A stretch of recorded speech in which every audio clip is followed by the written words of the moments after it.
Ora, viva, muito boa noite, caríssimo telespectador e internauta que nos vê e ouve a partir da TMT, posição 17, como também o caso da página do YouTube FTV Live. Estamos cá para mais uma edição do debate político que passa todas as sextas-feiras na hora da noite em sua tela. E temos cá conosco 4 painelistas que nos vão ajudar a compreender os temas que marcam a atualidade nacional. Começamos mesmo no dia de hoje, para além dos pontos prévios que serão cá apresentados aqui mais um pouco, a rolar nesta mesa o impacto da visita do Presidente da República à província de Gaza. Uma visita que vem abranger cerca de 300 produtores, mas também 138 hectares de terra.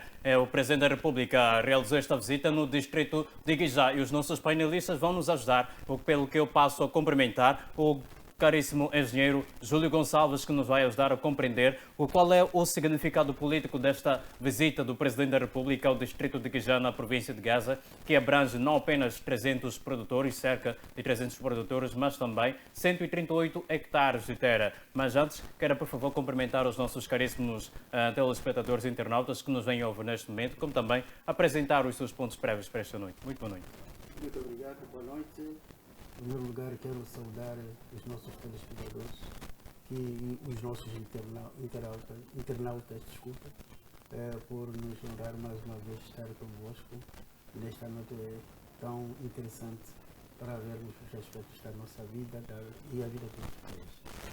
Relativamente ao meu ponto de prévio, está relacionado com o encerramento da Assembleia, da sessão da Assembleia da República, que estava decorrendo durante os dias, quase 45 dias, mais que 45 dias. Então hoje foi o encerramento. Nesse encerramento tenho que aqui sublinhar alguns aspectos, principalmente que é o momento mais atual hoje que estamos a viver, relativamente às intervenções dos chefes das bancadas que fizeram ontem. Hoje foi a questão mesmo do encerramento. As entrevistas que eles cederam aos porta-vozes, o aspecto muito importante entre eles do partido político, né, da Renamo, as intervenções que foram muito interessantes. Penso que ao longo do tempo vamos falar sobre isso. Muito bem, muitíssimo obrigado. Mesmo sobre esta visita que Daniel Chapo faz para a província de Gaza, distrito de Guijá, teria alguma coisa já pontual para dizer? Sim, olha, a visita do presidente na província de Gaza, do distrito de Guijá, marca mais uma vez um ponto mais alto desse homem moçambicano, que é o presidente da República, para ver a questão do desenvolvimento da agricultura em particular e do gado bovino. Como pode saber, a província de Gaza é uma das províncias que oferece uma das melhores carnes que o país produz. Entretanto, essa visita marca esse ponto fundamental. Aliás, ele sempre já falou e está isto plasmado nas suas intervenções, como vou citar aqui, diz que vamos trabalhar. Então ele foi para lá, olhar esse aspecto importante que eu acho que é de relevo, e ao longo do tempo, nessa intervenção, vamos falar em volta disso. Muito bem, muitíssimo obrigado. O caríssimo Malungo, também passo a cumprimentá-lo nesta noite de sexta-feira. Peço que cumprimente também os nossos caríssimos telespectadores e internautas. Apresente os seus pontos prévios, mas não deixe de comentar em relação à visita do Presidente da República à província de Gaza, distrito de Guijá, que vem fazer a entrega do regadio 7 de abril, abrangendo 300 produtores, como também a 138 hectares. Daniel Chapo, que enfatizou a necessidade de diálogo, reconciliação e também trabalho coletivo. E, na percepção de algumas pessoas, isto pode ser interpretado como uma estratégia política para garantir que o partido no poder continue estabelecido em Gaza. Concorda com esta visão? Desde já, muito boa noite. Boa noite a Cibalice, boa noite ao magnífico reitor Julião e também ao doutor Orlando José e também ao professor Marcelino Pangaia. E a saudação em especial se estende para quem nos acompanha a partir de casa ou a partir do seu telemóvel ou qualquer tipo de dispositivo que use como recurso para obter a informação na íntegra.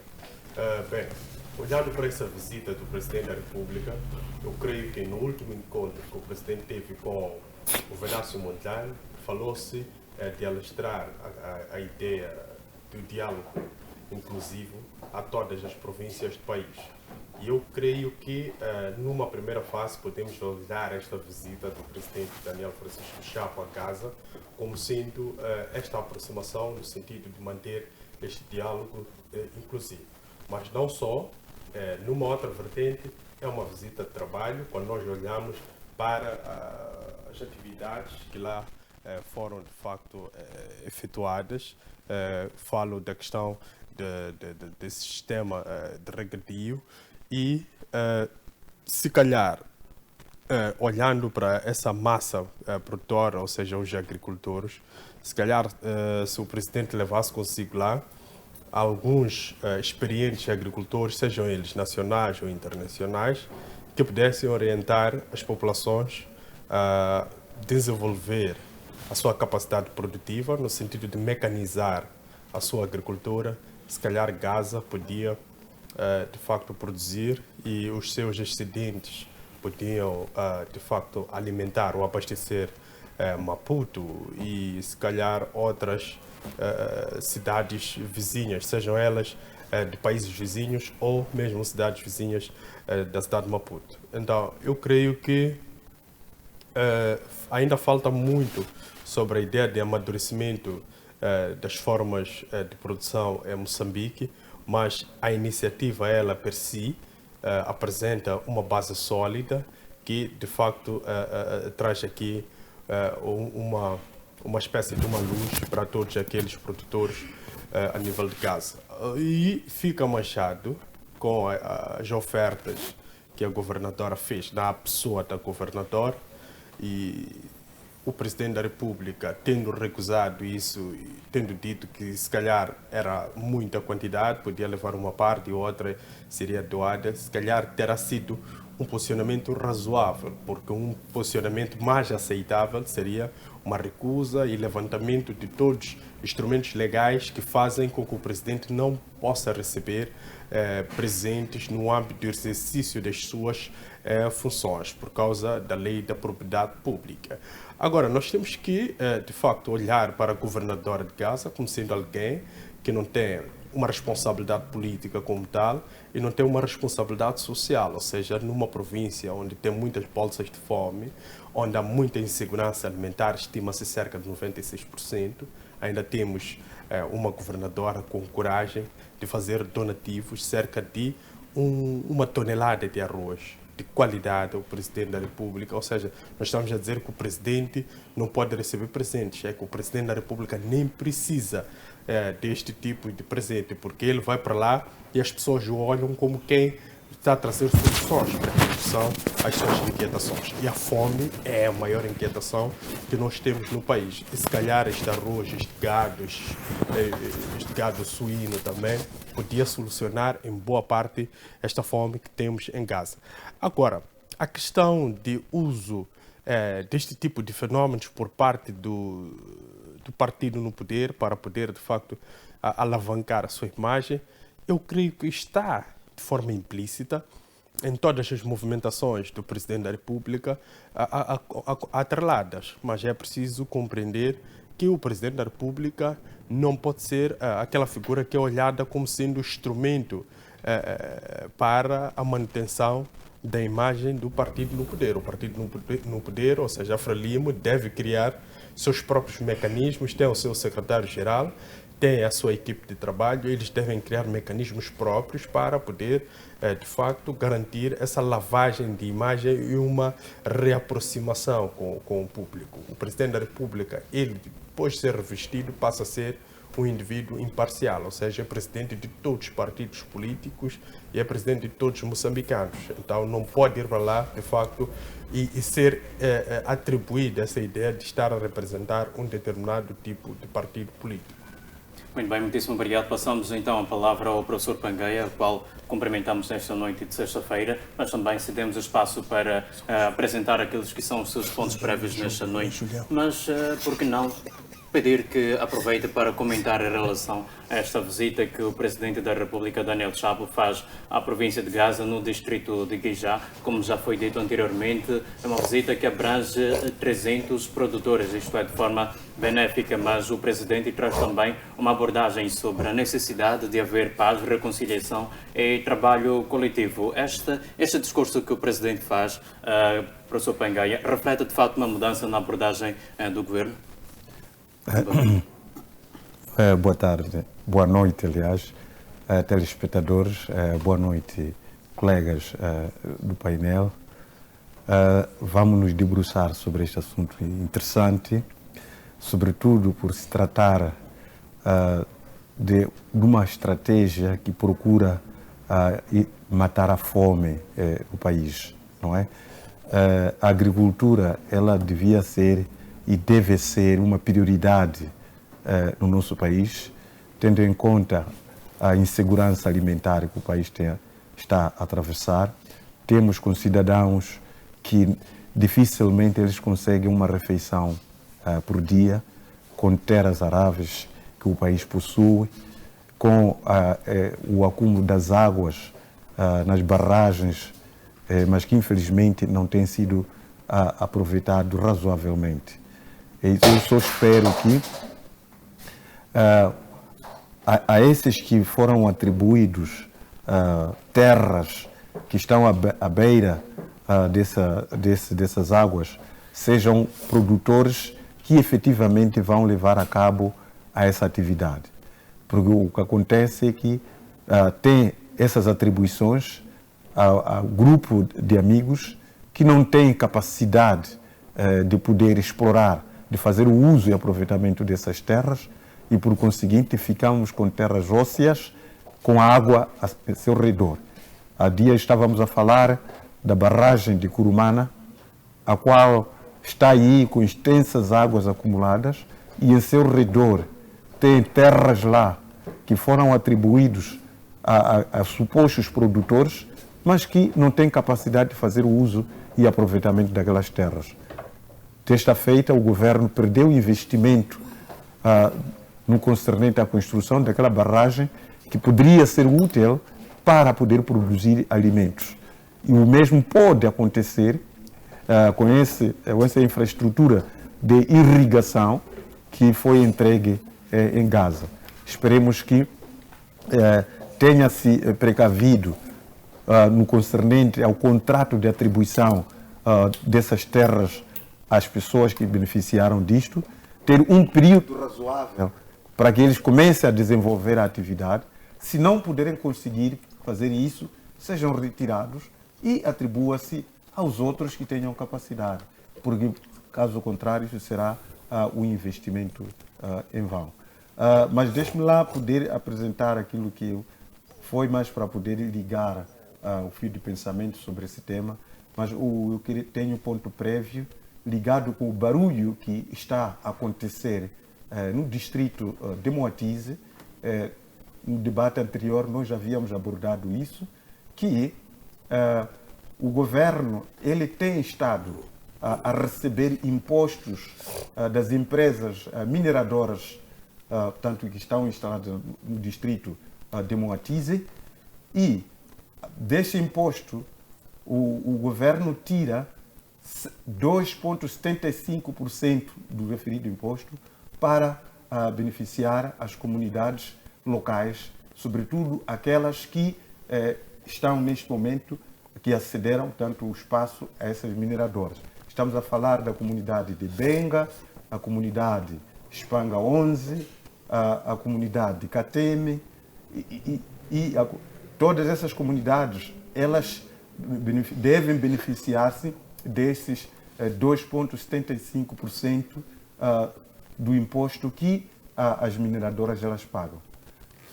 Segundo a informação da equipe que está lá, da comunidade, no ano passado, por exemplo, o distrito recebeu devia receber 86 milhões de meticais no âmbito dessa contribuição, mas, no entanto, o que chegou no distrito foram cerca de 25 milhões, cerca de 26 milhões, mais ou menos. Então, e mesmo esses 26 milhões que chegaram lá, a população questiona sobre a gestão desse fundo. Esse fundo ele é recebido pela Secretaria do Distrito, tanto da administração do Distrito de Moatize, e a gestão, ela em princípio devia ser feita por uma comissão que lá está instalada. Mas esta comissão, ela é ouvida e coloca-se prioridades, mas no entanto o que tem acontecido é que o administrador, junto da sua equipe, acaba construindo outro tipo de infraestruturas, desrespeitando aquilo que é o desejo da própria comunidade. E também tais infraestruturas, segundo aquilo que estamos a receber, é que são de má qualidade e muitas delas também são infraestruturas que iniciam e são abandonadas. Diz que os mesmos empreiteiros que recebem obras, adiantamentos, abandonam as obras. Logo a seguir são novamente atribuídos obras para a própria construção. Então há aqui uma querela no distrito de Moatize que até chegam a pedir a demissão do administrador de Moatize pelo fato de não haver uma gestão transparente desse fundo que está sendo encaminhado para as populações que cederam as suas áreas para poder fazer a exploração do carvão.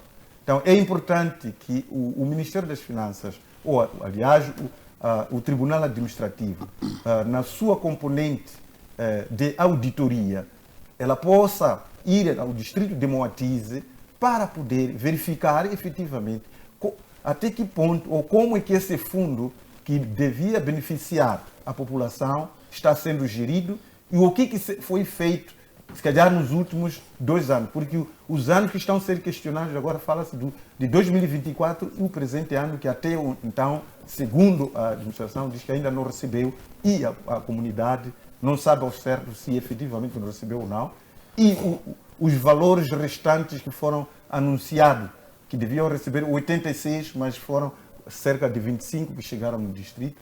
Então era importante que o Tribunal Administrativo ele fosse fazer a auditoria nisso. E também são exortados os jornalistas, porque esse assunto é de consumo público, para uma forma de combater qualquer tipo de corrupção, dentre várias outras coisas. Os jornalistas podem se dirigir ao administrador de Moatize para o questionar e apresentar efetivamente essas inquietações que a população está a apresentar naquele distrito. Temos também outro cenário ainda em Moatize. As empresas mineradoras, elas retiraram as machambas das pessoas para poderem instalar as suas minas, com promessa de poder haver compensações. Mas essas compensações até hoje não estão a aparecer. Há 7 anos que essas promessas foram dadas, mas tem havido discussões, debate com as mineradoras, assim como o governo provincial.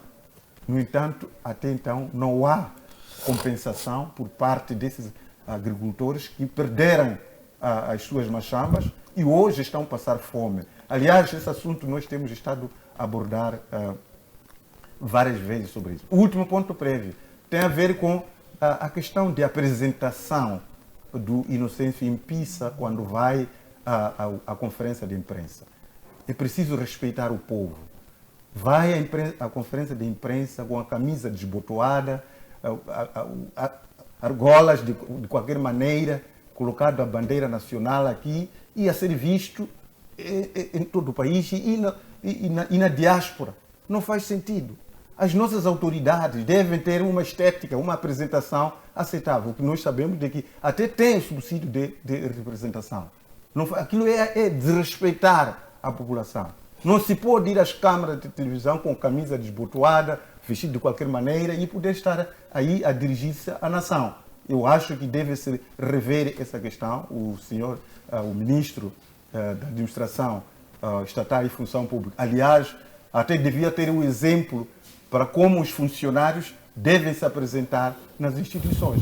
E quando se apresenta daquele jeito, camisa desbotoada e argola, quer dizer, sem sentido, está a dar exemplo a que o funcionário público também faça o mesmo. Não pode acontecer isso.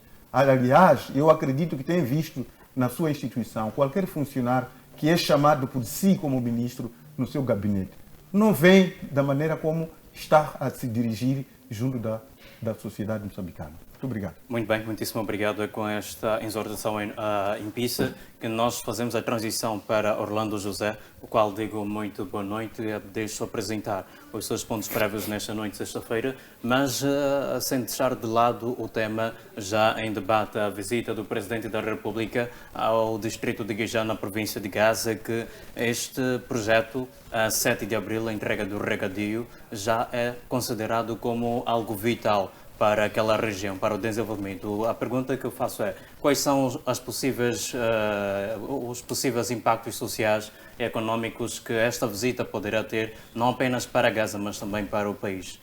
Muito boa noite. Muito boa noite. Em primeiro lugar, agradecer a Deus pela vida e depois saudar realmente aos meus colegas do painel, também aos internautas que acompanham do Facebook, também deste canal televisivo. Olhando para a visita da Sua Excelência Presidente da República e seu discurso na província de Gaza, como dizia aqui o Dr. Mulungo, há aqui uma questão de consolidação naquilo que é objeto após a manifestação, que é a questão da inclusão no que diz respeito ao diálogo, onde os moçambicanos devem serem unidos dialogando, e qualquer diferença deve mesmo espelhar-se ao diálogo, conversando, é que os homens se entendem. É preciso com que o Presidente da República ele começa a dividir os papéis. Ele sim, o Presidente da República, ainda que tenha esse posicionamento como presidente de partido político, é preciso que nas suas funções a lei é clara, a Constituição da República é clara, que ele deve atuar estritamente com a lei, e ninguém está acima da lei. Quando o Presidente da República desloca-se a qualquer província, canto deste país, ele não só leva a imagem da nação em si, mas a própria imagem como servidor desta nação. Então, dizer que é preciso que esta consolidação de diálogo possa refletir também na postura de como os nossos dirigentes possam se posicionar nas suas ações, nos seus trabalhos diários.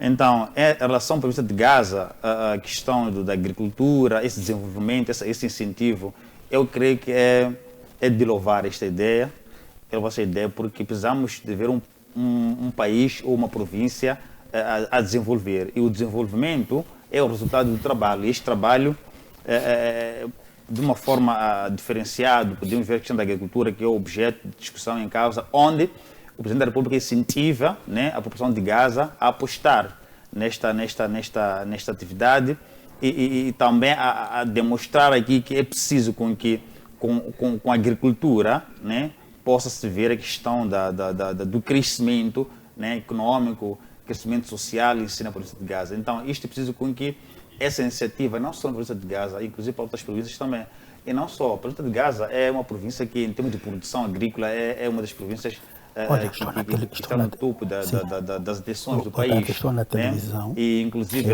tem uma terra extensa, em que é apropriada, né, para a questão desta atividade. Então, há que louvar essa ideia, mas também não se pode aqui a governadora, como falamos no debate passado, né, e hoje também, ele no lugar da governadora, aqueles produtos alimentares ou alimentícios, né, que oferece a sua Presidente da República, deveria levar aqueles produtos para os sítios mais recônditos da província de Gaza. Há sítios que não tem água lá, há sítios que há problema sério de alimentos, há sítios em que as crianças, por acaso tem algumas imagens, a criança está lá só para ter uma alimentação básica, não tem.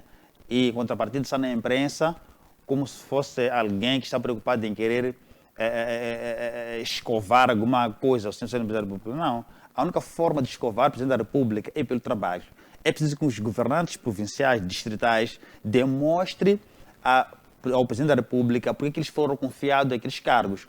O Presidente da República vai lá apreciar o trabalho que eles mesmos executam. Eles foram nomeados, foram indicados pela confiança. Então, aqui eles não colocam em causa a credibilidade, a imagem, né, do Presidente da República por esses pequenos gestos que, para eles, acham que é boa coisa, mas para a sociedade é uma coisa. Não se pode engraxar o Presidente da República. É preciso demonstrar o trabalho.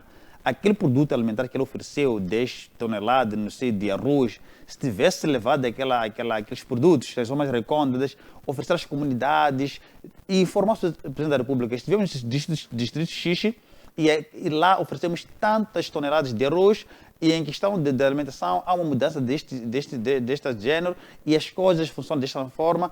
A população está acostumada daquela forma. Então, isso seria muito bom. Combater a pobreza não é combater a pobreza esfregando a imagem do Presidente da República. Combate a pobreza trabalhando no terreno. Todo produto que é encontrado na Machamba, né, se é para venda, tem que ser vendido. Se é para distribuir para a população de Gaza, qualquer distrito de Gaza ou mesmo nas localidades, para combater a pobreza, combater a fome, é preciso com que a governadora seja gestora daquilo que é o produto que sai da província de Gaza. E não para aquele showbiz que andou a fazer ali nas redes sociais por aí e tal. E é muito bom, até por gesto de brincadeira, por exemplo, que afinal é Gaza não tem fome. Aquilo foi uma indireta à própria governadora, de que, okay, se me dão comida, então aqui não há problema de fome. E isto não pode acontecer. É preciso com que a governadora, com aquele gesto, aquela resposta imediata do Presidente da República, ela tenha tido aqui a razão, a consciência de que não, é preciso que, olhe, não vou só estar no gabinete, é preciso sair do gabinete, de distrito em distrito. Ele é representante de Gaza. E é representante de Gaza que corresponde a nível central. Então, aqueles comportamentos que não são dignos neste momento. O país precisa de pessoas que trabalham, pessoas que demonstram trabalho.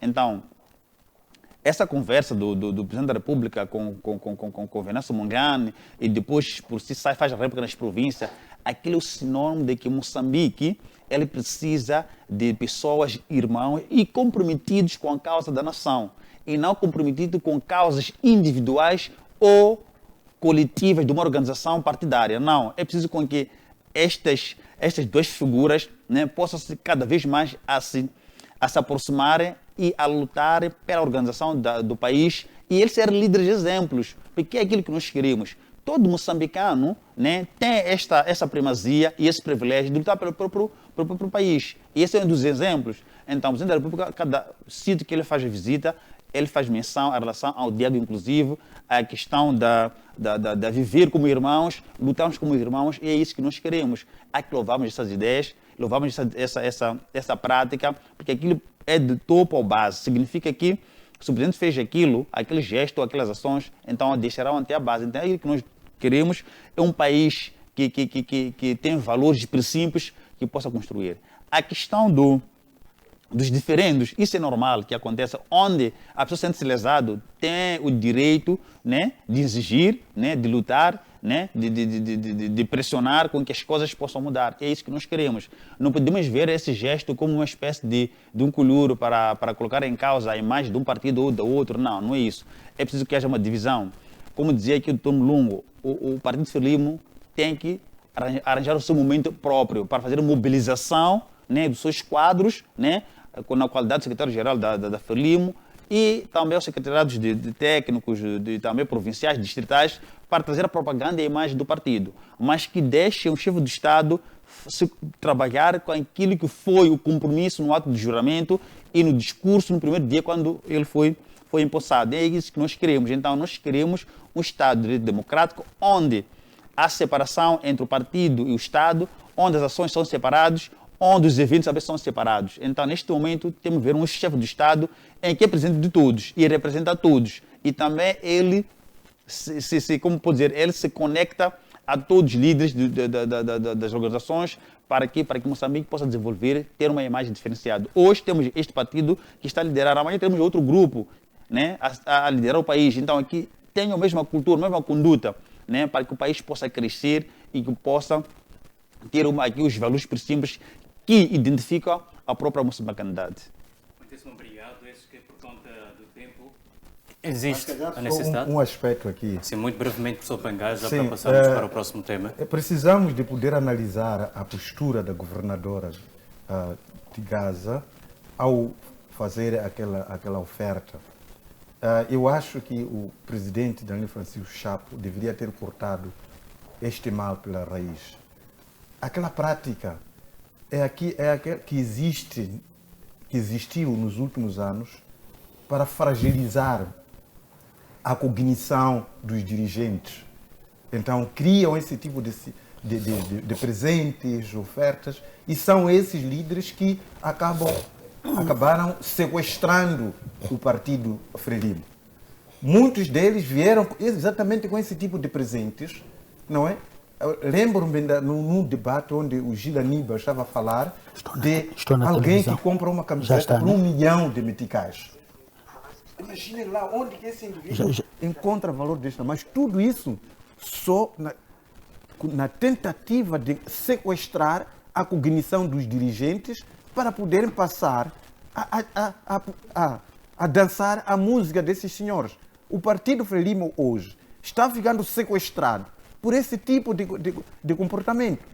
Essa a governadora deveria imediatamente ser envergonhada perante a sociedade. Dizer que, afinal, leve esses produtos, vai entregar às pessoas que estão a passar fome na sua província. Eu tenho conhecimento que nesta província existem pessoas que não têm mantimentos, mas vocês estão a oferecer tudo isso em público para poder cortar esse mal pela raiz. Porque são muitos que têm esse tipo de comportamento, que já sequestraram o Partido Frelimo, o Partido Frelimo chegou a esse nível hoje que se encontra, de as pessoas até terem receio de vestir a camiseta da Frelimo em público, precisamente por causa desses senhores que chegam no partido fazendo esse tipo de coisas, acabam ganhando a cognição dos dirigentes e pegam esses indivíduos para postos mais altos e chegam lá pura simplesmente, desmotiva inclusivamente a todos os membros do partido. Aqueles que trabalham não têm condições, trabalham pela camisola, não têm condições de fazer esse tipo de oferta. E esses ali provavelmente são os tais espezinhados que nunca podem pensar em um dia chegar à Assembleia da República, nunca nem um dia vai pensar em poder ocupar um cargo no governo. Por quê? Porque não tem alguém que faz esse tipo de figura da governadora da província de Gaza. Essa governadora deveria muito bem ser exemplarmente envergonhada por aquilo que ela andou a fazer. Não faz sentido que numa província onde as pessoas estão a passar fome, Gaza é a província mais desfavorecida que nós temos aqui no país em termos da pobreza. É verdade que nas outras províncias existe a pobreza, mas Gaza, não sei porque é uma das províncias que sempre não houve problema de campanha para o partido no poder e, por conseguinte, não se criou condições de infraestruturas para aquela província. Mas aparece alguém a oferecer ao presidente da República tantos produtos alimentares assim, quando na sua sociedade tem pessoas daquela natureza. Era de combater aquela figura ali. Muito bem, muitíssimo obrigado. Precisava acrescentar alguma coisa, engenheiro? Muito brevemente, já para passarmos para o segundo tema. Eu não quero acrescentar nada, apenas quero fazer um pequeno comentário que pode estar desconectado o meu comentário em volta dos colegas, as intervenções dos colegas. Na província de Gaza, houve um político que esteve lá e foi oferecido carro, quilômetro zero. Eu não vi nenhum comentário pejorativo em volta disso. Alguém ofereceu. Então, eu penso que não há necessidade de politizar tanto. Oferta é oferta. E eu já presenciei uma das vezes numa província que estava lá. Houve algumas ofertas no passado, alguns produtos da primeira necessidade, arroz, não sei que lá quanto, inclusive alguns animais, como cabritos, etc. O presidente foi oferecer tudo aquilo ao Hospital Provincial do Niassa, em Lixinga. Geralmente tem sido assim. Quero acreditar que, não sei se é uma tonelada ou não sei quantas toneladas de oferta que o presidente deve ter sido dado lá em Gaza. Quero acreditar que ele não levou para a Ponta Vermelha.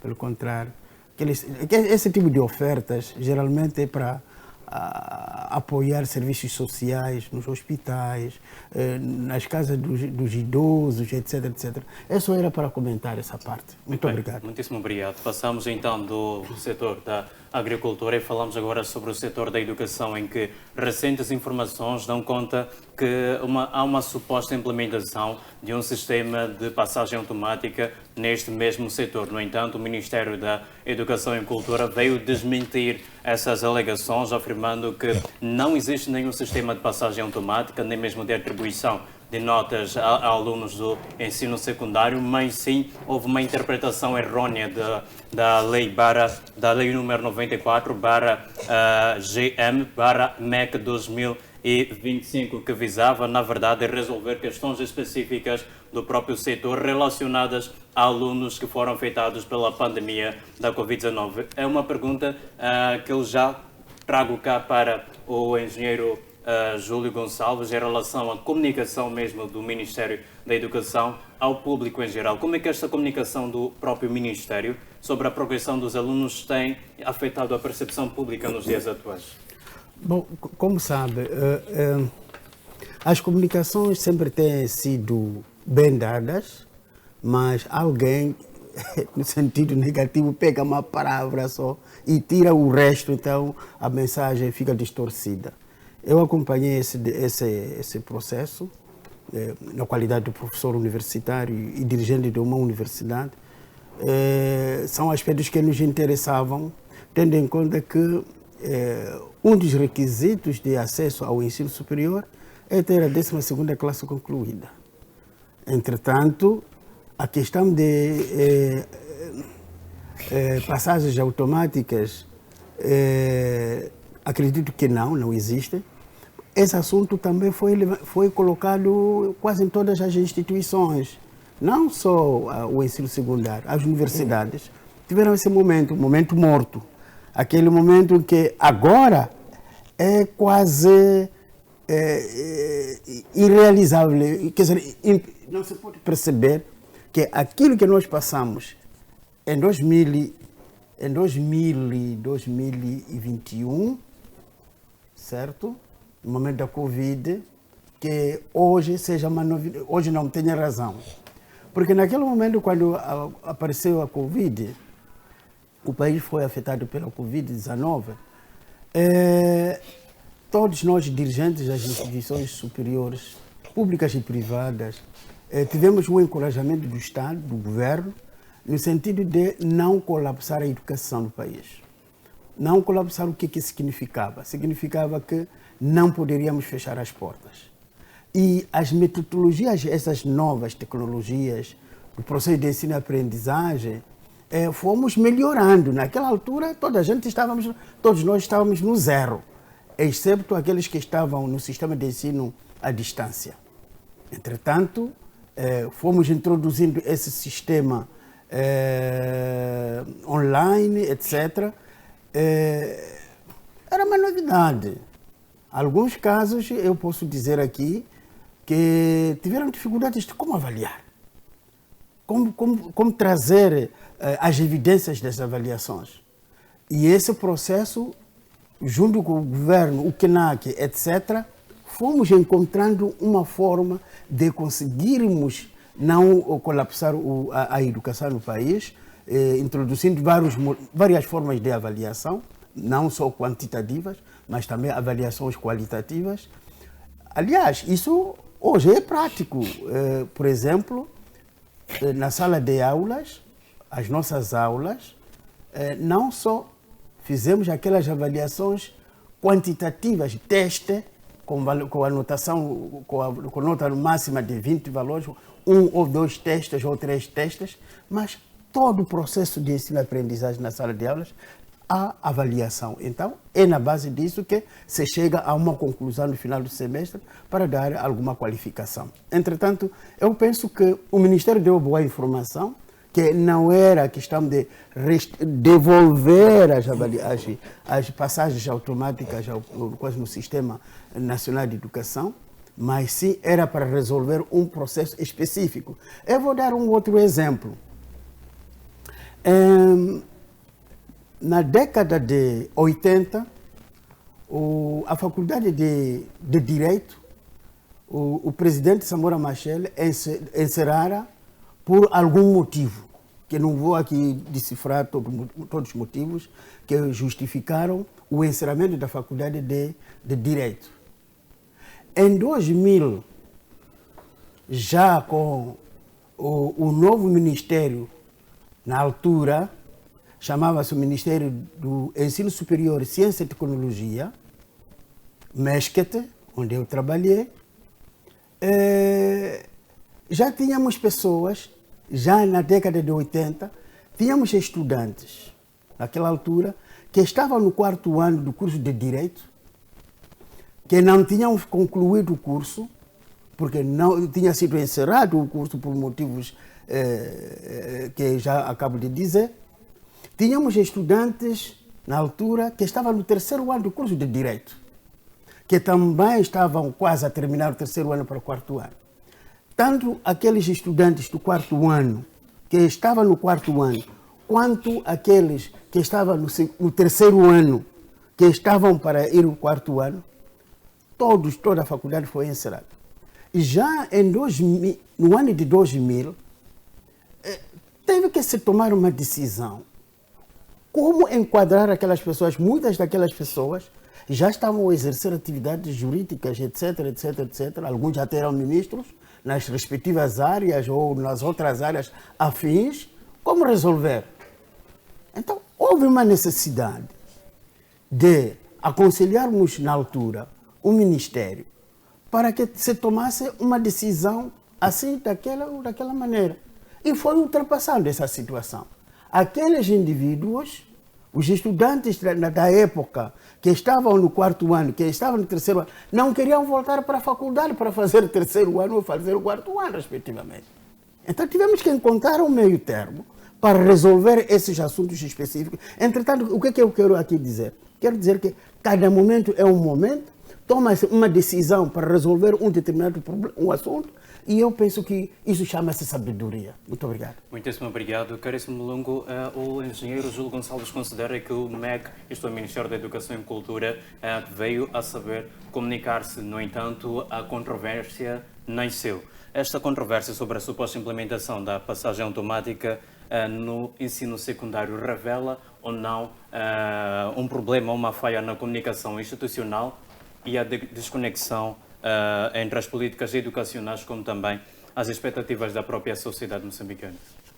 Bem, eu creio que, em algum momento, acho que as instituições, além de justificar, terão que mesmo começar a levantar alguns processos a estas pessoas que distorcem a real informação na qual uma entidade estatal tenta, de facto, usar para justificar um determinado tipo de evento ou determinado tipo de fenômeno que ocorre ali dentro. Porque essa forma de distorcer as informações me parece de pessoas antipatriotas, me parece de pessoas que estão mesmo para criar sabotagem. Não vejo justificativa nenhuma para algo isolado como o Covid-19, que foi uma anomalia, tivemos um ano atípico em quase todos os setores. O Ministério da Educação tomou uma decisão. É verdade que eu tenho uma apreciação um pouco crítica deste posicionamento do Ministério da Educação, mas eu creio que não existiam muitas hipóteses, porque tinha que fazer um inquérito, que era difícil por causa da própria Covid-19. As pessoas não queriam que ninguém os aproximasse, mas os pais, se calhar eles questionados, se os seus educandos, ou seja, os seus filhos, pudessem passar para uma outra classe sem domínio realmente da informação daquela classe, se eles aceitavam ou não. Então, do inquérito, se calhar podíamos ter resultado eficaz, ou seja, se é um sim ou um não. Mas o Ministério da Educação não tinha muitas alternativas e esta foi a decisão tomada, que é uma passagem automática sem, de facto, observar-se aqui a questão da frequência, que é exatamente a questão do aluno estar presente na sala de aulas. Então, é para um assunto específico, vimos que tivemos essa questão que levantou aqui o reitor, de ensino à distância, foi o que aconteceu. Naquele ano, felizmente, eu estava como assistente de um docente universitário. Também tivemos que, de facto, fazer esta ginástica de aulas online. E foi produtivo, foi muito bom. Os alunos conseguiram, de facto, os estudantes simularam as informações e tivemos bons resultados.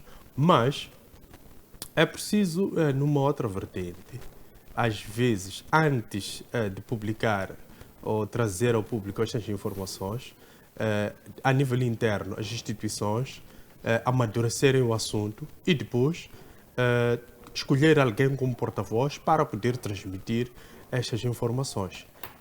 É uma espécie de conferência de imprensa, porque esta ideia de fuga de informação depois pressupõe esse tipo de resultados de especulação, de ridicularização, ou seja, as pessoas aproveitam-se das informações para, de facto, pontapear o próprio Estado. Então, há aqui que ter mais maturidade nesses processos para conseguirmos ter, de facto, bons resultados.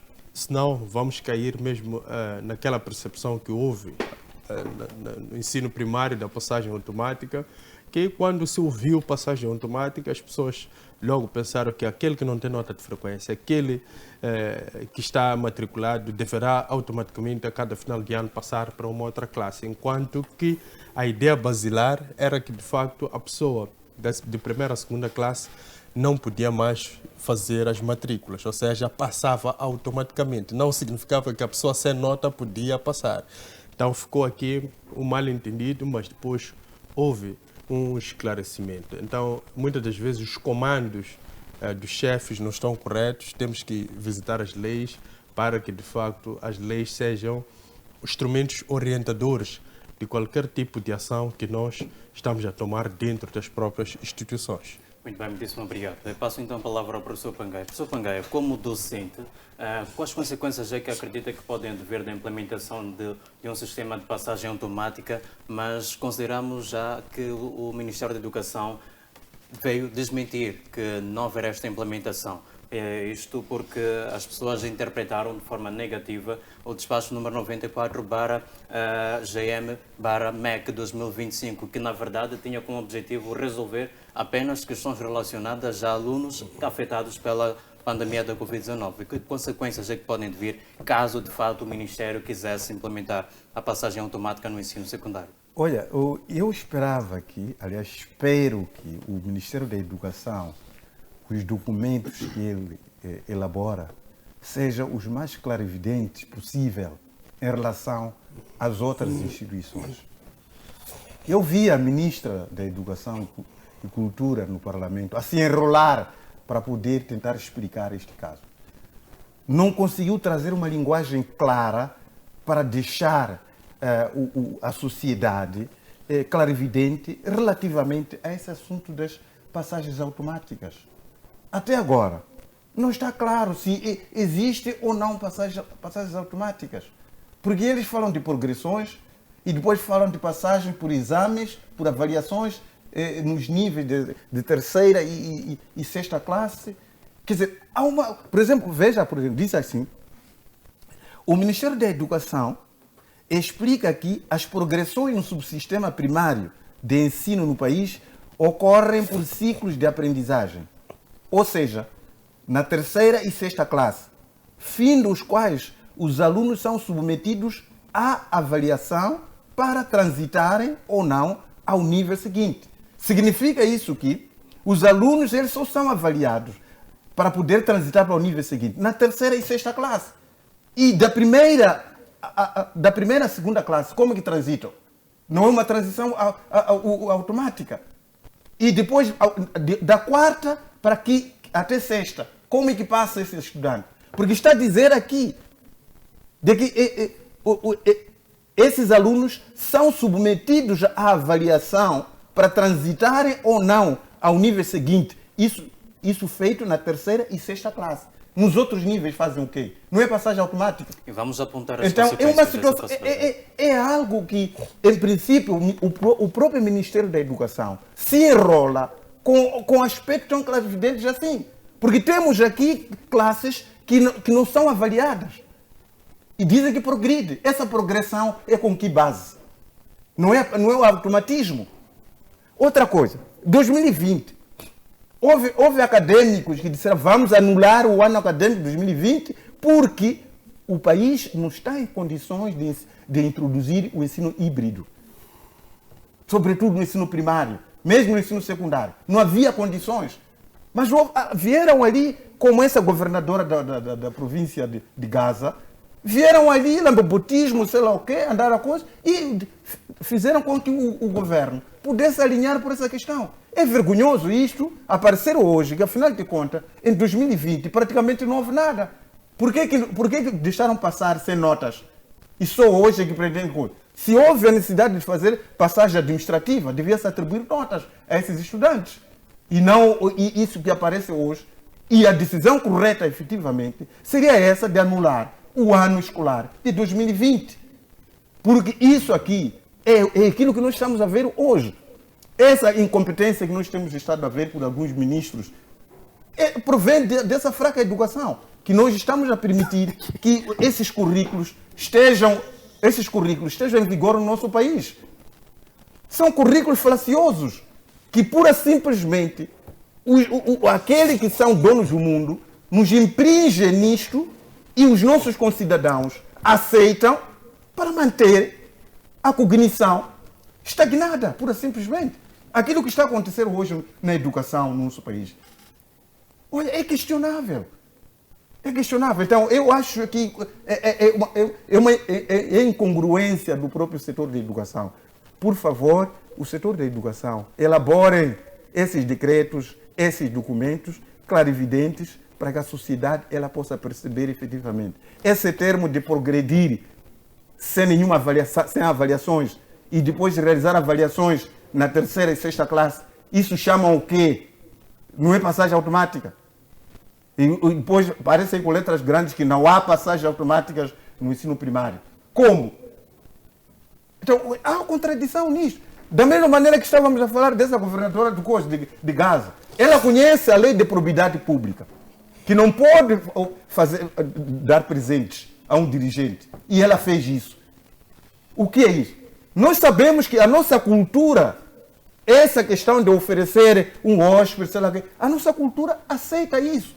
Mas se nós acabamos nos embrulhar com aquilo que os ocidentais querem que nós façamos, negamos ofertas, mas, no entanto, enquanto estamos a receber ofertas, estamos a ser contraditórios. Ou vamos na nossa cultura, abandonamos essa história da probidade pública, ou vamos na probidade pública e não aceitamos ofertas. Quantos dirigentes que estão a perder por ter transgredido essa lei da probidade pública? E por que hoje o presidente aceita essas ofertas e deixa aquela lambobota a poder fazer uma coisa dessa? Não, ela não pode fazer uma coisa dessa. Primeiro porque está a insultar a própria população de Gaza, que está a sofrer de fome, esperar o presidente vir para poder ofertar ao presidente e o presidente ir ofertar a ele. Por que ela pessoalmente, com os tantos produtos que ela tem e ofereceu ao presidente, não foi naquelas zonas, Mabalane, que praticamente tem várias zonas que estão morrendo de fome? Por que não foi ela oferecer aquilo? Seria o protagonismo dela até. Agora, fez aquilo para interesses pessoais. Porque ela está a querer almejar, agora que é governador, já deve estar a pensar ali em cargo de ministra, está a pensar aí em deputada amanhã, e poderá ser. É isso que nós estamos. Vimos o primeiro-ministro que passou de governador da província de Tete, depois de ter desgraçado a população de Moatize num reassentamento, acabou ganhando o cargo de primeiro-ministro. E no primeiro-ministro não fez nada. Lambobotismo, pura simplesmente. Muito bem, muitíssimo obrigado, professor Pangai. Caríssimo Mlungo, queria algo acrescentar? Sim, em breves minutos. Sim, eu não sei se terceira classe tem exame ou sexta classe tem exame. Está aqui, tem o documento do Ministério da Educação. Sim. Terceira e sexta classe, findo os quais os alunos são submetidos à avaliação. Sim. Eles fazem exame, quando chega na terceira classe, para transitar para a quarta classe, tem que fazer exame. Sim. Na sexta classe, para passar para a classe seguinte, tem que fazer exame. Então, nas outras classes, é passagem automática. Sim, a passagem automática é que na primeira classe para a segunda, o pai não vai para lá fazer a matrícula. A criança passa automaticamente para a segunda classe. Existe então, a passagem automática ou não? Não, a passagem automática é que você não faz a matrícula, não é passar porque não tem nota. É essa a ideia. É que na nossa altura, de primeira a segunda classe, você tinha que correr para lá fazer matrícula, porque o ensino não era de borla, hoje é de borla. Então, o pai, na terceira classe, na classe que tem exame, quando passa para a quarta, tem que renovar a matrícula. Quando sai da sexta para a sétima classe, tem que renovar a matrícula. É essa a ideia. Só que percebeu-se que a passagem automática, por causa da ideia de passou o chumbo, ficou na ideia de a pessoa transita sem ter condições para transitar. Então, acabaram transitando muitos alunos. Muito bem, muitíssimo obrigado. Passamos então a palavra ao Carlos. Queria acrescentar algo? Há matrículas na primeira, não há como não ter matrícula na primeira classe. Não, na Todos primeira são tem. chamados, faz a matrícula. Mas Na primeira para a terceira- segunda na não também tem. faz matrícula. Não faz, Não, professor. Opa. Vamos. Senão todo mundo ia só assistir a aula sem inscrição. Como é que alguém vai estar na sala de aula sem inscrição? Como é que não vai são os controlar o matrículas. número de estudantes em cada sala se não fez inscrição? É Muito bem, automático. muito bem. Deixa passar. Tudo bem. Caríssimo Orlando José, nós estamos cá a discutir esta política que foi interpretada, que seria apresentada, que seria implementada pelo Ministério da Educação, mas, segundo o próprio documento, as pessoas interpretaram de forma negativa. A pergunta que eu lhe coloco que eu lhe coloco é: há de fato necessidade de uma revisão das políticas educacionais no sistema para garantir transparência e eficácia na avaliação dos alunos, e que políticas é que poderiam ser implementadas? Muito obrigado. Um dos problemas chaves na educação, no contexto geral, em Moçambique, desde a primária até o ensino superior, é na parte da interpretação. A interpretação é um dilema chave para a percepção do que é transmitido. Isso, inclusive, vê até aos jornalistas. Esse debate todo iniciou com o próprio Ministério, porque na interpretação do documento ele não está a clarificar exatamente o que é isso de passagem automática, o que passa automaticamente. Se passa automaticamente as matrículas, passa automaticamente de classe. É preciso com que a informação seja mais sucinta e clara, para que até inclusive, né, o encarregado que não entende das coisas possa entender que não, o meu filho não passa automaticamente. Simplesmente ele tem uma obrigação no processo de ensino-aprendizagem, que é a progressão das matérias e é a progressão da matéria que ele dá como professor. E consoante essa progressão da matéria, há uma avaliação feita no fim, para ver qual é o processo da progressão desta aptidão, né, das matérias ou do intelecto deste aluno. Mas o que acontece? A própria ministra não trouxe aqui essa informação para o consumo da maioria. Por isso que o debate é muito amplo, cada um fala o que imagina, fala o que pensa. Mas não, fala-se de progressão não no sentido de classe, progressão no sentido da matéria. E depois, essa passagem automática não pode o aluno, antes de na pré ou na primária, quer dizer, não teve a nota para transitar, deve transitar logo. Não, porque o estudante vai para a escola, ele é avaliado. Se ele sabe escrever, sabe ler, qual é o nível de progressão, qual é a percentagem. Por isso, fomos a ver no âmbito da estatística, tem lá aproveitamento do aluno, tanto do professor, da nota para tal. Essas percentagens todas, no final, tem que dar nota de frequência. Então, a ministra não explicou essa informação. Por isso que aqui há uma penumbra de percepção, passagem automática. E se ele diz terceira e sexta classe, significa que as classes que têm a obrigação de ser avaliadas é terceira, somente sexta. E primeira, segunda, terceira, quarta e quinta. Como é que fica? Então, a linguagem não foi clara. A linguagem não foi aqui sucinta para a apreciação dos encarregados de educação e das pessoas que querem ter essa informação. Houve sim uma falha na interpretação, houve uma falha na explanação, há que se assumir isso. Então, se eu venho interpretar o documento do Ministério da Educação, pode dar a minha percepção, e ela que é ministra da tutela, o que ele tem a dizer sobre isso? Porque só a ministra é que deve trazer a chave sobre essa discussão do documento. E isso ajudaria, né, aos encarregados, ajudaria a sociedade moçambicana a perceber que não, em Moçambique não há passagem automática, mas há sim uma progressão e que no final avalia-se esse estudante se conseguiu uma nota para uma outra fase ou não. Não, mas se isso der sempre um número é complicado. E esse dilema, não só na primária, inclusive até na universidade, eu sou docente universitário, vejo ali, o estudante talvez só ficou um ano sem ter estudado, mas já tem problema de escrita, tem problema de leitura, tem problema de interpretação. E a educação, não só na escola, eu recordo que no passado, fora de eu estar na escola a estudar, na minha casa eu estudava com os meus pais, o encarregado de educação é responsável pela complementaridade do que é deste aluno que vai para a escola para aprender. A educação, como está no Estado, tem uma percentagem. Em casa, uma percentagem. Essas duas percentagens devem se interligar para termos um produto final. Então, se formos a ver, mesmo naquela época dos nossos pais, fora de ir na escola e trabalho, mas em casa também era obrigado a estudar. Havia aquela competitividade de nota, de leitura, de interpretação, de entendimento. Não, percebi assim, tal, aqueles debates todos. Hoje em dia já não, já saímos deste ensino de qualidade para um ensino, vamos lá, posso dizer, digital, e que tudo é tipo formato que apanhou lá e para se copia. Por causa do quê? Porque há muita preguiça de leitura e há muita como dizer, preguiça de entrega para o ensino. Então, a ministra simplesmente, ou talvez falou na interpretação, mas no meu ponto de vista, a progressão dita aqui não é de classe, é da matéria. E que no final há uma avaliação. A passagem automática não pode existir, que não haverá necessidade de inscrever essa pessoa para ir estudar. A inscrição da escola está no início. Pelo entendimento do governo, pelo nível de vida que nós temos, deu-se aqui um sachelamento de que não, é preciso com que essas classes todas não possam pagar centavo na escola, mas o Estado bonifica esses alunos a não pagar as matrículas. Mas este professor, quando este aluno sabe escrever, deve informar ao encarregado que, olha, o teu filho não vai passar para a classe seguinte porque ele não teve a nota de qualificação.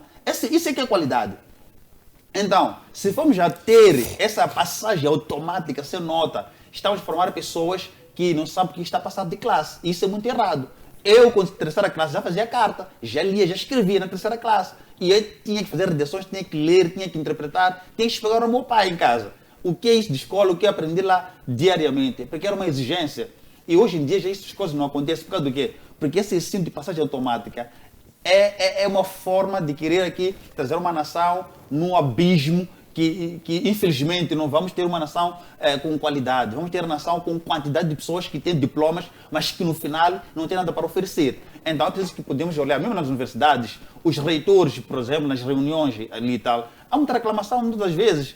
O professor reclama, é para estudante e tal, mas como filho tal fulano, não, deixa lá passar, não é isso. É preciso que haja este aperto nas universidades, que não, o senhor não estudou, vai estudar. Não passou, chumba. Chumbar não é problema. É uma nova oportunidade que tem de se dedicar mais. Tem uma nota baixa, aquela nota. É 8, chumbou, tem que recomeçar. Então, as notas são para avaliar, né, a percentagem de cada estudante. Ora, nós não podemos aqui menosprezar mais ou menos o nosso Estado em termos de educação, mas é que há pessoas que estão lá que em algum momento precisam de trazer esta interpretação, este posicionamento do indivíduo que é um qualificador para as carreiras de educação em Moçambique, tanto nos técnicos profissional, técnico médio, básico, os ensinos médios para e tal. Esse qualificador de avaliação é necessário dentro das instituições para que essa dúvida que paira hoje na comunidade, e inclusive a própria ministra na explicação, tentando se enrolar um bocadinho, tal, é normal, né? É normal porque cada um tem sua capacidade cognitiva para perceber, para ler e para interpretar. Nem todo mundo tem uma capacidade para interpretar e talvez para transmitir, ainda que tenha conhecimento. Mas esse medo é tirado na escola. Então, se a escola não tem esse trabalho como posso dizer, de trabalhar a peça, com que essa peça tenha uma peça de qualidade, não teremos em Moçambique pessoas qualificadas de qualidade, teremos pessoas qualificadas de quantidade. Então, não é isso que nós queremos. A nossa educação não tem problema, mas as pessoas estão lá envolvidas, é que nós temos essa entrega. O currículo, podemos mudar, várias vezes foi alterado o currículo em Moçambique, mas vamos ver, neste período que houve alteração de currículo, tem pessoas bons, tem pessoas qualificadas. O que está em falta? A falta aqui não só responsabilizar o Estado, responsabilizar a instituição como educação. A questão é o seguinte, o que os pais, os agentes de educação fazem com os seus filhos para que tenhamos qualidade de ensino, né? Então, a qualidade não só com o professor. O professor também, ele está aprendendo mais. Eu, como estudante, preciso trazer uma qualidade no ensino e uma inovação dentro do ensino. É isso que nós queremos. Então, temos que olhar a educação como pilar do desenvolvimento do nosso Moçambique, como pilar, né, para várias outras etapas da vida que nós queremos. Não é possível haver um país, quer dizer, que almeja desenvolver com uma qualidade de estudantes ou de alunos para o futuro. Então, toda a nação só cresce quando temos uma qualidade de estudantes que estão comprometidos com a educação e sabe que vai aprender. A pessoa que vai na escola não está comprometida para ir aprender, até para ter nota. Jamais vamos ter aqui uma educação de qualidade. E não é questão do currículo. O currículo não tem problema. É eu, como estudante, o que eu faço para conseguir demonstrar que eu sei. Qual é a minha participação como estudante, e qual é a minha participação como professor, e qual é a minha participação como governo, e qual é a minha participação como educador. Isso conta muito para a qualidade de ensino e a qualidade de ensino e aprendizagem dentro da nossa nação. Muito bem, muitíssimo obrigado. Caríssimo Lungo, gostava de acrescentar algo? Sim, eu creio que aqui nós estamos a fazer uma espécie de salada. Esta já não é salada russa. O que está em causa é notas, ou seja, as passagens do tempo de Covid, 2020. Não é a ideia de passagem automática no geral. No geral é um outro debate. Se calhar a ministra, quando foi confrontada, não foi confrontada do caso específico que ela tem conhecimento, que é o assunto de 2020, que ela está a tratar agora como ministra. Na altura ela não era ministra. Então, pode ter, sim, algumas dificuldades para justificar a ideia geral de passagem automática que já perdura desde os anos 2006. 2004, em Moçambique. Então, nós temos que separar para poder se compreender. Esta confusão que houve é por causa do ano de Covid-19, não é por causa da passagem automática esta que nós temos implementada no país desde 2004. E o outro, porém, é que nós mesmos moçambicanos contribuímos para essa fraca qualidade de educação. Começamos a valorizar as notas. Se fores a ver, os pais até colocam, nós que usamos as tecnologias, no status, as notas dos filhos. Ou seja, o orgulho não é a capacidade de domínio da ciência que o filho apresenta. É aquilo que o filho apresenta em como nota, na tabela, para ele poder tirar uma fotografia e colocar e exibir para os outros. Ou seja, é a pessoa com mais boa aparência que é valorizada na nossa sociedade do que aquela pessoa que tem conhecimento como tal e não tem boa aparência. Então nós fomos destruindo a nossa educação nesses moldes. Se for a ver, estes moldes, onde é que nos levaram? Pessoas que pagam para poder passar de classe, porque o mais importante não é o conhecimento, é a pessoa passar para outra classe. É por isso que eu vou para lá e pago. Eu ouvi muito bem o colega Orlando dizer que o professor deve justificar para o pai porque é que o filho chumbou. Se calhar não tem boa interpretação. Não, na altura nem se justificava. Você ia para a escola e via lá na pauta chumbou. Ninguém vai justificar para ti por que você chumbou. Porque são milhões de estudantes numa escola. E não há tempo para justificar, porque não é para acarinhar as pessoas. As pessoas é para serem moldadas para o futuro. Então, nós tivemos o quê? Pessoas que foram acarinhadas, foram acariciadas, porque têm direito. Ou seja, olhou-se para a educação como um direito. É um direito, sim, dar a educação à pessoa. Mas é uma obrigação, mas há condicionalismos naquele meio. Então são esses condicionalismos que olhamos como deveres, que devem ser cumpridos. E a serem cumpridos, elas traduzem-se em uma pessoa preparada para poder, de facto, autodefender-se e contribuir para o desenvolvimento de uma nação. Não estou a imaginar, para quem faz artes marciais, uma pessoa que não tem disciplina, mas tem o cinturão negro. Então, o que é que se espera desta pessoa inserida dentro de uma sociedade? É que esta pessoa vai criar confusão, sempre vai estar em lutas, envolvido em violência. Por quê? Porque esta pessoa tem um cinturão negro, mas não tem disciplina. A disciplina é mais importante. Pode existir 40 alunos numa turma, mas se só é para transitar 3 alunos, porque tem qualidade, transitam só 3 alunos. Eu mesmo, quando fiz a 10ª classe, na minha turma só transitaram 2 estudantes. O resto, todos nós fomos repetir ciências ou letras, ou repetiu-se tudo, porque não havia condições para nós passarmos. Desculpa, eu queria só também um pouco. Assim, eu penso que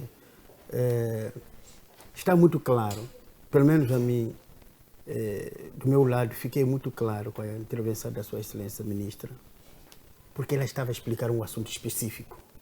Estava a clarificar um assunto específico no período da Covid-19. E o meu exemplo aqui joga, que tivemos uma situação de encerramento da Faculdade de Direito na década de 80 e, entretanto, tínhamos pessoas que não tinham feito nem defesas de monografias, nem conclusão dos níveis respectivos. Entretanto, o governo foi aconselhado para que resolvesse um assunto específico. E as pessoas, aquelas daquela época, já estavam aqui no mercado de trabalho, exerceram várias funções. Mas se perguntasse qual é o nível, era difícil responder. E para responder isso, então nós tomamos uma decisão que eu considero ser uma decisão sábia. Se não fosse isso, porque aquelas pessoas nem queriam voltar nem para o terceiro ano, nem para o quarto ano, não queriam voltar mais para a faculdade de Direito. Entretanto, a ministra foi feliz porque ela explicou o caso específico. Agora, se levarmos aspectos generalizados, é uma questão também, porque muitas vezes nós que recebemos a mensagem, se vamos com preconceitos, com definições preconcebidas, o que quero ouvir, o que não quero ouvir, então dificilmente você pode perceber o que a outra pessoa está a dizer, porque você já definiu o que você quer dizer ou o que você quer ouvir. E se não é ali, então quer dizer que faz conta que não se disse nada. Possivelmente tenha sido isso que levou muita gente a ter uma percepção errônea. Bom, não diria muita gente. Algumas pessoas saíram com uma percepção um pouco errada. Muito bem. Sim, mas Desculpe, é o seguinte. o seguinte, ali no documento, nós aqui estamos a fazer uma análise da interpretação da informação para quem quer ouvir e ter uma claridade do que a ministra tinha que dizer. Se o documento não clarifica, aqui o reitor disse que, o magnífico reitor disse que na altura houve um problema e foi resolvido. Na informação, quando saiu, as pessoas ficaram claras para resolver aquele assunto. Mas se é para resolver um problema e a linguagem não ser clara e sucinta, deixar dúvidas, cada um vai interpretar aquilo que achar conveniente. Daí que a informação tem que falar. A ministra deveria, sim, explicar que, olha, esta decisão é no âmbito só e somente de assunto de Covid-19. Se é uma questão sobre passagem automática, quer dizer que não existe passagem automática. E o documento aqui deixa dúvida. Eu posso entender, porque talvez tenha noção de alguma coisa, o Dr. Mulungu pode entender, o magnífico reitor pode entender e interpretar, mas imaginemos quem não tem o domínio de interpretar. Qual seria o zururu? É claro, são esses debates? Não, é porque quer dizer isto, não, as pessoas foram com a informação pré-concebida. É um facto, porque o documento não está a clarear exatamente o que está a acontecer. Qual é esse caso específico de 2021, por tal? Fomos a ler, por causa de ler o documento, mas não traz aqui uma explanação clara, uma linguagem de fácil percepção para quem não tem o domínio de interpretação. Mas, doutor, eu acho que devia ter acompanhado sua intervenção, a intervenção de Sua Excelência Ministra, na insistência de debate do coisa na Assembleia da República. Sim. Ela foi muito clara. Que não há passagens automáticas. Não existe no coisa de Moçambique passagens automáticas. As passagens que está a falar aqui era para resolver. É isso que ela falou ali na Assembleia da República. Eu não estive lá, eu acompanhei na televisão. Sim, desculpa. Muito bem. Eu acho que a a ministra mentiu quando ela diz que não há passagens automáticas. Ela mentiu. Como é que o aluno sai da primeira para a segunda classe? Como é que o aluno sai da segunda para a terceira? E só se diz que os alunos são avaliados na terceira e sexta classe. E depois diz que não há passagens automáticas. Ela tem que explicar. Não está claro isso. Nós podemos conversar um pouco fora depois desse coisa. Para mim, porque essa questão de avaliação é um assunto muito complexo. Enquanto não puder explicar claramente como é que um estudante sai da primeira, passa para a segunda. Eu vou te explicar. Sai da segunda. Essa questão nós chamamos de desmascarar a mentira da ministra da Educação. Mentiu. Ela tem que explicar essa questão aqui. Como é que o estudante sai da primeira para a segunda, da segunda para a terceira. E depois de fazer o exame na terceira classe, depois de ser avaliado, esse mesmo estudante que saiu da primeira, da segunda e só vai ser avaliado na terceira classe. Como que depois ele sai da quarta para a quinta, da quinta para a sexta, e só na sexta classe e volta novamente ao exame, a ser avaliado. É essa questão que temos passagens semiautomáticas aqui, né, em outros níveis. Que se explique melhor o que ela pretende dizer com esse tipo de... Outra coisa, colega, isso aí o ensino primário praticamente gratuito é também uma mentira. Estamos a ver aqui os encarregados de educação a pagar guardas, incluindo a construir salas de aulas. Em Moatize, os estudantes eram obrigados a poder contribuir com 4 blocos cada. Para poder, cada estudante tinha que andar a levar 4 blocos para ir deixar na escola, poder construir salas de Estou aula. na televisão. Então, o quanto não é gratuito, as pessoas não entram no ensino primário gratuitamente. Estão a gastar muito dinheiro, os pais encarregados de educação, para guardas, para serventes, para não sei lá o que, fechar muro, dentre várias coisas. Isso está a acontecer, apesar de aparecer aí um discurso de que não, ninguém deve fazer isso, mas os diretores das escolas estão a praticar isso. Que perguntem os encarregados de educação. Essa questão de que o currículo está bom. Como é que concebe alguém, uma criança de 9ª, 10ª classe, tem 12 disciplinas ou mais? O ensino superior, o máximo são 6 disciplinas. Qual é o horário em que um estudante, 6 em média, maioritariamente são 6 disciplinas. Pode haver um que pratica 7, mas maioritariamente são 6 disciplinas no ensino superior. Mas as crianças de 9ª, 10ª classe vão aí cerca de 11, 12 disciplinas. E quanto tempo de aulas que tem? Um tempo bastante curto. Essas crianças estão por simplesmente a serem entretidas. Esse currículo não está bom. Não está bom. Eu não acredito, eu não estou a ver o pouco tempo que os estudantes se fazem de segunda a sexta-feira a ter 12 disciplinas.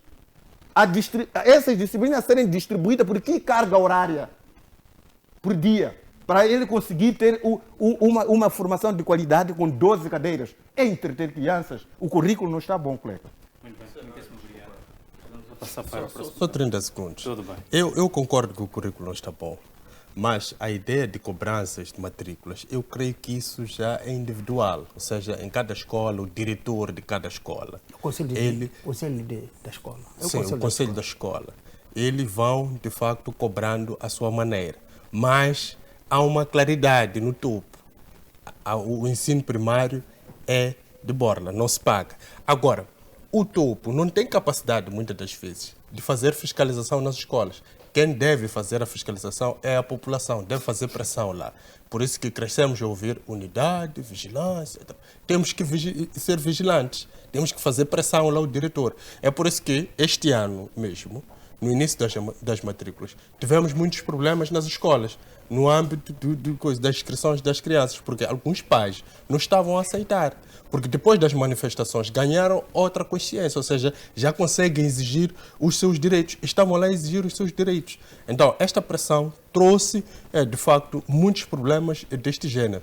Concordo, sim, que há algumas escolas que pagam, mas não podemos atribuir isso ao Ministério como tal. É o problema individual do moçambicano. Até lá em Gaza, a própria governadora esteve num distrito, não me lembro agora, e repreendeu uma escola, um diretor de uma escola, porque estava a recusar-se de matricular algumas crianças por causa disso. O discurso é este. Só Pangaia. As autoridades, quando vêm nas câmaras, não há pagamento disso, tem pagar. A ditadura está nas escolas. A criança que não deu contribuição para a guarda sai, não assiste às aulas. Muito bem. E está a ocorrer isso. E o Ministério sabe dessas situações que estão a ocorrer. Então não podemos aqui. E outra coisa, por que os gestores das escolas acabam usando essa medida? O fraco investimento para o setor de educação. Se tivesse investimento, obviamente os diretores das escolas não teriam recorrido aos encarregados de educação para construir escolas. Como é que você explica que hoje a criança tem que ir carregar, até algumas Moatize, andaram a roubar nas obras, blocos para poder entregar para conseguir entrar na sala de aulas? Porque se não entrega os 4 blocos, não entra na sala de aulas. Então, que brincadeira é essa? Muito bem, professor Pangaia, precisamos já entrar para as últimas considerações. No entanto, vamos fazer de forma diferente. Temos o engenheiro Júlio Gonçalves, que vai comentar em relação à transferência da tutela do Cernic para a Procuradoria-Geral da República, como também o fará o Caríssimo Mulungu. E deste lado, do meu lado esquerdo, o professor Pangaia vai comentar, tal como o Orlando José, em relação à crise na Renamo. Ambos vão falar sobre este tema e cá do meu lado direito vão falar sobre a transferência da tutela do Cernic já para a Procuradoria-Geral da República. Em jeito de últimas considerações, engenheiro Júlio, poderia nos dizer quais são os benefícios esperados com esta transferência da tutela do Cernic para a Procuradoria-Geral da República, que antes era tutelada pelo Ministério do Interior? Bom, eu penso que pode trazer alguma vantagem, embora eu ainda não vi quais são os aspectos inerentes sobre essa mudança, essa transferência. Primeiro, sei que, de alguma maneira, sei que o Cernic vai mudar da sua designação, mas o nome em si não significa nada, porque os nomes, podemos atribuir vários nomes, a alguns aspectos, sem sabermos os termos de referência. Então, não diz nada só por o nome, mas queríamos encorajar que, assim como está decidido, então, quando chegar nesse novo setor, na Procuradoria, exerça com mais zelo, etc., a atividade que estão a realizar até hoje. Obrigado. Muito bem, muitíssimo obrigado. Caríssimo Mulungo, também em jeito de últimas considerações em relação a este tema, como garantir que a nova estrutura do Cernic atue com transparência, com independência e sem interferências políticas? Bem, eu creio que é simples, numa primeira fase, os homens ou os operativos do Cernic e toda a massa administrativa, se calhar, de analistas, serem submetidos a formações para simularem como funcionar como uma polícia judicial, porque a partir de já eles terão, de facto, se comportar dentro de trâmites estabelecidos, já não serão mais aquela polícia que é muitas das vezes conotada como gangsters na cidade, aquelas pessoas que criam uma certa instabilidade no nível social. Agora são pessoas que estão a ser urbanizadas, então vão agir tendo em conta aquilo que são os próprios preceitos da Procuradoria-Geral da República. É um ganho para a Procuradoria, porque queixavam-se os magistrados que não tinham, de facto, aqui uma equipe operativa que pudesse fazer o seu trabalho, porque havia esta ideia de ter que usar muitas das vezes o Ministério do Interior, as suas forças, para poder fazer buscas e capturas, para poder fazer as investigações como tal. Mas eu creio que agora está mais simplificado. Falta ainda a autonomia financeira, que seria melhor também. Se esta classe tivesse a autonomia financeira e tivesse o Cernic, seria melhor, porque eles podiam financiar as operações todas, essa busca de informação, esse processamento de dados, até se chegar a um nível em que eles acham que, de facto, já reuniram todos os fatos possíveis. Se calhar, em jeito de dificuldades, poderão aqui se verificar no entrosamento. Uma classe é uma classe muito técnica, que é a classe que trabalha na Procuradoria-Geral da República, o Ministério Público como tal.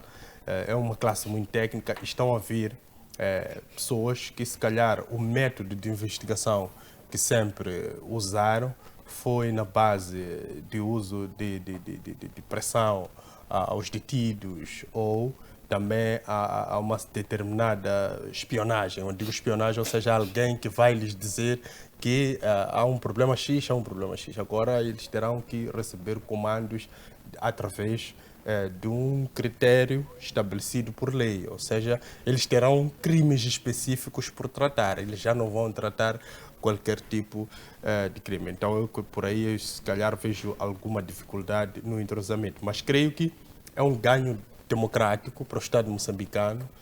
Estamos a demonstrar que temos essa vontade de poder democratizar até, se calhar, alguns serviços que eram vistos como intocáveis no nosso país. Eu creio que a politização como tal vai diminuir, porque lá respondiam diretamente ao Ministro do Interior, que era membro do Executivo, mas o Procurador-Geral da República, ele não é membro do Executivo, não faz parte do poder político, ele responde ao Presidente diretamente. Eu creio que, se calhar, podemos verificar aqui algum tipo de melhoria neste serviço. Muito bem, muitíssimo obrigado. Recebo indicações de que não nos resta mais tempo para esta edição de sexta-feira do debate político. Queríamos nós analisar com ainda mais profundidade estes temas cá arrolados. Foram 4 que foram colocados na mesa, no entanto nos faltou um que poderá ser noutros fóruns abordado pelos nossos caríssimos painelistas e comentadores cá da Casa FTV. Nós, caríssimo telespectador e internauta, prometemos voltar na próxima sexta-feira para mais uma edição do debate político com mais temas a serem arrolados nesta mesma mesa, porque, tal como mencionamos sempre, é sobre o caro telespectador e a apresentação não apenas dos problemas, como também das soluções para lhe trazer aquele que é o seu bem-estar e devolver a tranquilidade, não apenas no seu bairro, mas também no próprio Moçambique. Prometemos voltar, tal como dissemos, na próxima sexta-feira. Até lá, fique bem.